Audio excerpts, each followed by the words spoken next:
Hey guys, welcome back to Hendrickson Family Farm.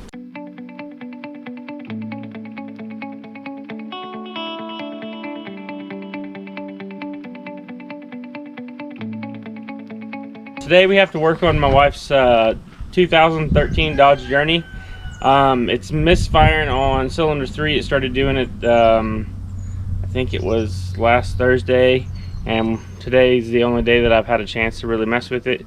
I took it to the one of the parts stores in town, and they scan it for you for free. And then I bought the ignition coil, and we're going to get it put in there real quick and take it for a test drive and see if it fixed it.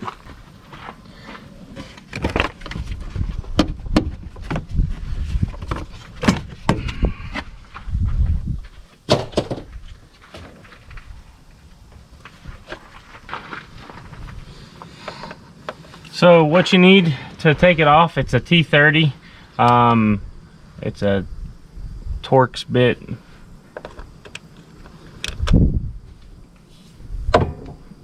They're not super tight, that's just the ratchet that I have.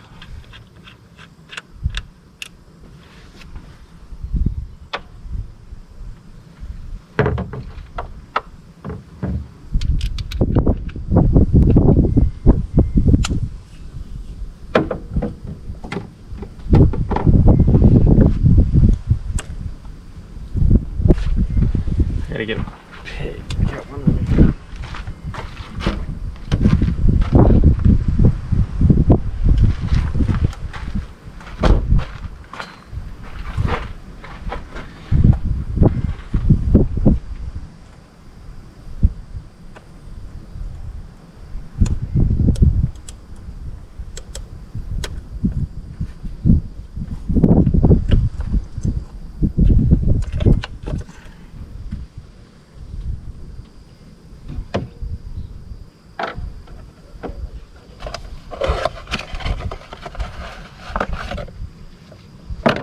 And then that's what the new one looks like.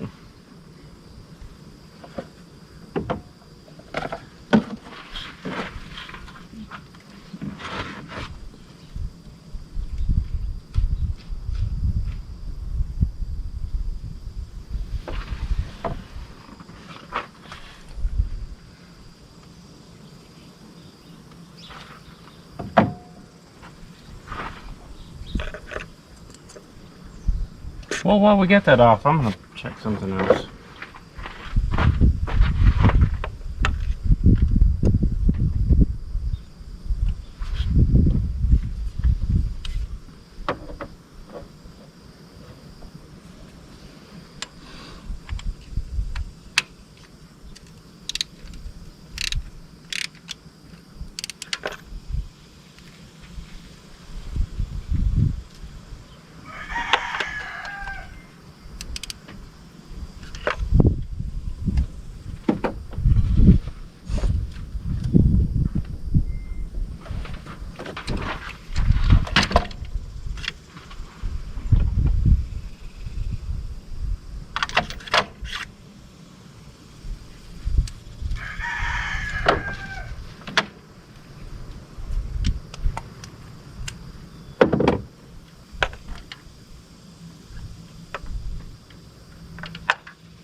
big thing is don't over tighten the spark plugs.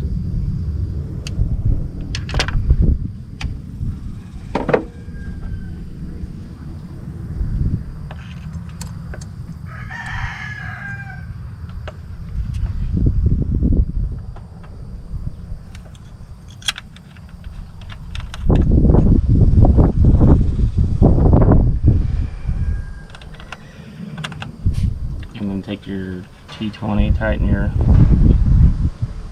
coil back down.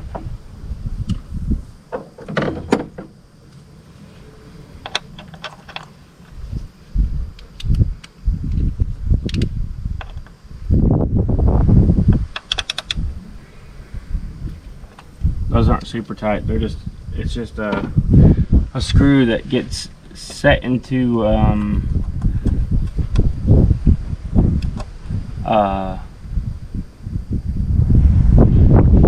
so you don't want to tighten that screw down too tight, because it's just a screw that goes into plastic, and that plastic just has a metal set deal for screws to go into, and if you over tighten it, then you just strip it out, and then you just cause more problems.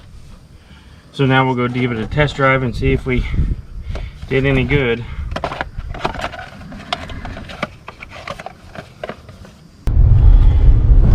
Well guys, we got Nina's car fixed. It's not misfiring anymore. It's not jerky or anything, so we know we got it fixed good. One thing about these little projects, like fixing her car, it's not really hard, and a lot of times you can just go to your auto parts store, whether it be Napa, O'Reilly's, AutoZone, and a lot of them will scan the cars for free, and then they'll tell you what's wrong with it. And generally, when you have like a misfire or something like that, you can look it up online and see the most common problems. With like a misfire, you know, you have spark plugs, you have ignition coils. There's just a couple things that it could be, and I had already checked the spark plugs. But just don't be afraid to try that stuff to do it yourself, because it cost me $43 to fix her car, and if I would have taken it to the shop, we're talking a couple $100, and then I'd have to pay for a diagnostic fee, so that'd probably be another shop hour. And like I say, it's not very hard to do a lot of that stuff. The biggest thing is having the tools to do it, but I literally needed 3 tools to do that job. I needed a T30, and then I went ahead and pulled the spark plug out again just to double check it, since I had the coil off of it. Took me 10 minutes at best, and then go test drive it, make sure it's not misfiring again. You'll still get your check engine light, will still stay on. You can take it back to your local parts stores or somebody like that, and they can actually clear the check engine light for you. And it's not that big of a deal. Like I said, if you do it, I gotta open the gate here to get in the house, or the driveway. Automatic gate opener, it's really handy. But just don't be afraid. That's the biggest thing. A lot of people are afraid that they're gonna mess something up, and it can be kind of daunting, I guess, if you've never done any kind of that stuff before. But man, there's so many YouTube videos that you can go and you can check out, and most of them will tell you the tools that you need to do the job, and they'll show you their steps of how they're doing it. I didn't really show a really good deal. I was just, you know, just filming for a minute just while I was changing that coil out. I appreciate you guys coming along with me today. Just working on her car. If you would go down, hit the like, subscribe button, ring the notification bell so you get notified of all the new videos coming out. Appreciate it. Have a good day.